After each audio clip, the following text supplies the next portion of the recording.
welcome to Bad Ideas, the show where we look at misfires, mistakes, and miscalculations from all throughout history. I'm Tony Southcott. And I'm Albert Berg, and today's episode is brought to you by our featured patron, Leonago99. Thank you, Leonago. Today, we really get to delve into the misfire section of our little intro there, Tony, because we're going to be talking about Mad Mike Hughes. I think this one has been, this has been in the news a little bit more recently. Yes, we're jumping on the bandwagon for something that people have actually heard of for once.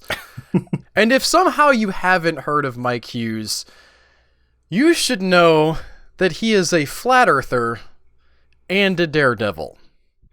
And he was a daredevil before he was a flat earther. What'd you say? And also an engineer, apparently. For a given value of engineer, yes. He built stuff with his hands. Mike Hughes was born in 1956, and he grew up around fast vehicles. He went to the races with his fathers at the age of 2, and he was racing motorcycles professionally by the age of 12. And throughout the 1980s, he worked for NASCAR as a body fabricator. It's a good gig. This guy has speed in his blood, and I was not able to verify this specifically, but I suspect his daredevil streak probably starts with the motorcycles, because if you're racing motorcycles, there's already going to be some jumping. If you have a dirt bike, you're going to jump over a car or two. And if you're growing up in this era and you're Mad Mike Hughes, your idol is Evel Knievel.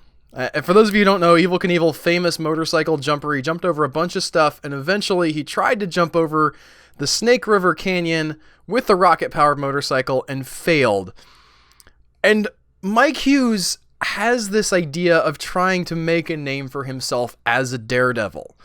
He's very much, especially later in life, about self-promotion. And in 2002, he gets the idea to try to set the world record for the longest limousine jump.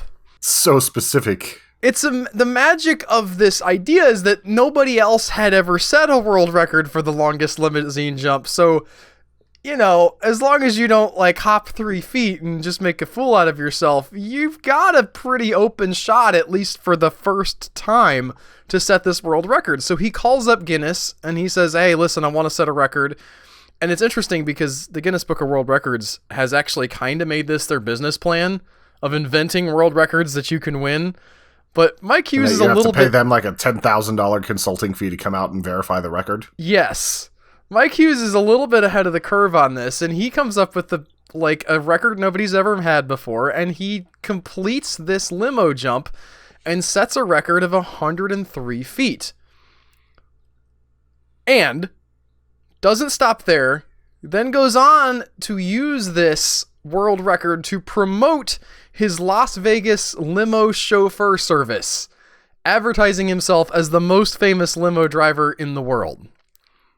I mean, if you're going to market it, that's not a bad place to start. It's not, right? I mean, you're in Las Vegas. One assumes that there's a lot of limo services types of thing, probably a lot of competition.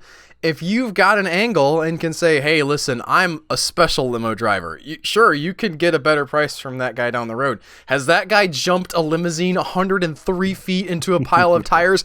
I think not. Pay me $10 extra. I'm liking this guy so far, despite the possible flat earthedness.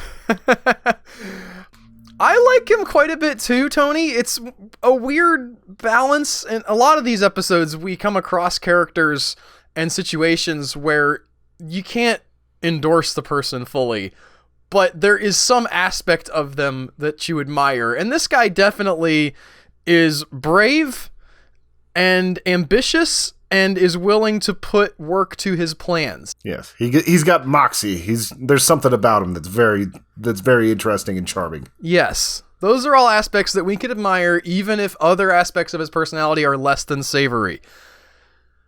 So now that Mike had set one world record, he wanted to expand his daredevil persona. I mentioned earlier that he was obviously a big fan of Evel Knievel, and he got the idea of trying to replicate what Evel Knievel had done. Evel Knievel had been in a quote-unquote motorcycle that was essentially a rocket, and his Snake River jump failed.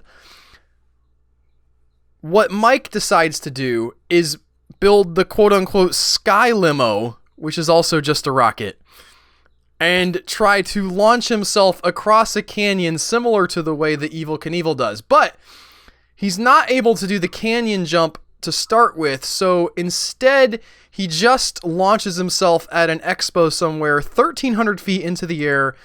He lands so hard he has to use a walker for 2 weeks, but he is successful. He puts himself inside this steam-powered rocket, launches himself 1,300 feet in the air. After a second launch attempt was scrapped after the rocket injured one of Mike's crew members, horribly shattering both of his legs, Mike went to GoFundMe to raise funds for a new rocket. His campaign only raised $310. Oof. And that is not a great GoFundMe. It's probably the kind of GoFundMe me and you would run, right? I mean, probably. No shame in having a failed GoFundMe. I'm not going to mock this man. It's hard to get the word out there. There's 1,000 other things people are interested in. But once again, Mike has to get people's attention somehow. He got their attention with the limo thing. That worked for a while. He's trying the rocket thing. He's got the limo angle, but maybe that's not working for him. So the angle now shifts. And this is the part of the story where Mike Hughes becomes a flat earther. Now, if you're the suspicious type, you might think that this is nothing more than a ploy to bring in funding for Mike's Daredevil stunt. And indeed, Mike's PR director, Darren Schuster, would later claim, quote, "I don't think he believed it. He did have some governmental conspiracy theories, but don't confuse it with that flat earth thing. That was a PR stunt we dreamed up." I would honestly be surprised if a man building his own rocket in his backyard didn't have some government conspiracy theories. Just a couple. And that's where it's tough to draw the line, even though Darren Schuster's like, yeah, well, that was all some hullabaloo we made up so people would talk about it. Maybe, but there's an excellent documentary that you can watch on Amazon about this character, and if he doesn't believe in Flat Earth, he really, really does believe in some other wacky stuff. There's a particular brand of conspiracy theory called Free Man on the Land. I don't know how to explain Free Man on the Land to people, except to say that it's kind of like The Law if The Law was a cartoon. So they believe that if you write your name in all caps, that represents a different legal entity than if you write your name regularly with a capital at the beginning of each word. And that furthermore, if you buy or register someone's name in all caps, then you own some aspect of that person, which apparently Mike Hughes tried to do to George W. Bush and Barack Obama. So it's possible that he was not a flat earther, but it's also possible that he did actually buy into it at least a little. Yeah, and for a man named Mad Mike, he has some things that definitely earn that name. It wasn't just shooting himself off. Shooting himself off in a rocket would have been enough, Tony. I would have accepted Mad Mike. If you're going to launch yourself in a rocket that you made, you don't have to make your own homemade license plate and then scream at the people at the impound that you're going to come and do a citizen's arrest on them because your limo got impounded. Which also is a thing that Mike did.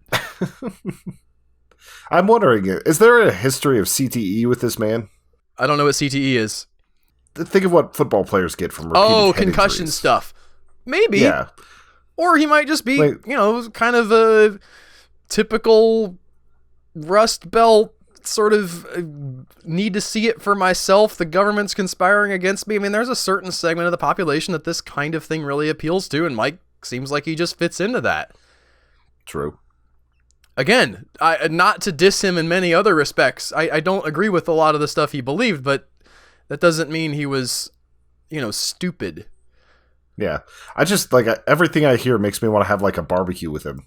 I just want to talk to him. It would have been an interesting barbecue. Whatever, though, Mike believed or didn't believe, embracing the flat Earth community did help his next GoFundMe page reach over $8,000. So we're not talking about lots and lots of money, but it is an increase of a good bit. And Mike claimed that his ultimate goal was to lift a rocket as high as possible above the Earth with a balloon and then launch from there in an attempt to gain a height of more than 50 miles, where Mike said he would be able to look out from the rocket and see for himself whether the curvature of the Earth was real or not. However, none of Mike's launches went anywhere near that high, and once again, if you're a conspiracy theorist about this guy, you might suspect that they were never supposed to. Either Mike is using the eventual "I'm going to shoot myself into space" story to fund his daredevil stunts of shooting himself a few thousand feet in the air, or he's using his daredevil stunts of shooting himself a few thousand feet in the air to raise awareness for his attempt to get into space and prove that the Earth is flat. I don't know which one of those things is true. Both of them seem plausible to me. Maybe it doesn't matter. Despite several successful launches, on February 22nd, 2020, Mike's rocket stunts turned from death-defying to just deadly. While being filmed for a History Channel show called Homemade Astronauts, Mike's rocket suffered a malfunction when the parachute snagged on a ladder on the launch pad, tearing it away from the vehicle at launch. The rocket was equipped with backup parachutes, but Mike failed to deploy them before slamming into the ground at a speed of several hundred miles per hour. It's possible he wasn't conscious during the flight because of the massive acceleration of being launched at like 500 miles an hour from a standstill. That can cause you to black out, and the crew who were there were calling over the radio for him to deploy his backup chutes, but they never got a response. That's something that he probably should have had remote, just in case of the whole unconscious thing. Well, when you're a conspiracy theorist, maybe you don't trust other people to be doing that stuff for you. And speaking of not trusting people who might have your best interest at heart, his crew had also warned him that the ladder might cause problems, but Mike insisted that it be included in the launch pad anyway. Now, we can make fun of the flat Earth thing, and neither one of us believe in it, but I think there's a deeper bad idea at work here, because ultimately, Mike's death was caused by the same kinds of ideas that drive the flat Earth movement he championed. He didn't trust anybody else to be an expert. He chose to trust his gut. And sometimes that works out, but sometimes that is not a good strategy. Your gut will tell you when you look out at the Earth that it is indeed flat, that we are standing stationary, that the sun is going around us. Your gut can be wrong. Sometimes you have to trust some experts. And unfortunately for Mike Hughes, his propensity to distrust the experts ended his own life. Yeah, you gotta, trust but verify. That's a better place to be. Well, Mike tried to verify the flat Earth, and it did not get him very far. Got him fairly high for a little bit. That is true. So that's all we have to say about Mike Hughes. It's a very interesting story. I had something I wanted to add for an old episode of Bad Ideas about the XFL, which closed its doors, I think 15 years ago, something like that. And now the new XFL is back, and I find myself watching not every single game that pops up, but I go to YouTube, they have the video on there, it's free to watch, it's just fun. The new XFL is actually much better than the old presentation of the XFL, so maybe with all the troubles that the NFL is having, you guys might enjoy that too. I haven't picked a team yet, but it's all pretty fun, and I'm kind of glad to see that the XFL has turned it around a little bit and is actually making a football-like product that is a lot more fun to watch than their previous iteration. Is it more fun to watch than regular football? Or is it just regular football is not on right now, so I can watch this? It's a little bit of that, because I'm a huge football fan. It feels a little bit more like college football as far as the level of skill, but it's a lot of unpredictable stuff. You see such wide varieties of skill on the field, where you've got guys that would barely make an NFL team. Then you've got guys that are really, really good and are probably going to get pulled out of the league. So it's just fun. It's a different type of league. It's not as polished and the presentation's not quite as clean, but it's just fun, and that's all I wanted from the XFL. All right, I might check this out. I'm looking on their YouTube right now. But we'll see you guys next time. If you enjoyed this, as always, you can support us on Patreon, patreon.com/humanechoes. Tell a friend about us if you want them to hear about the awesome bad ideas that they themselves could avoid, like launching themselves into the atmosphere with a rocket that they made to prove that the Earth is flat. Yep. Thanks, guys. See you next week. Bye.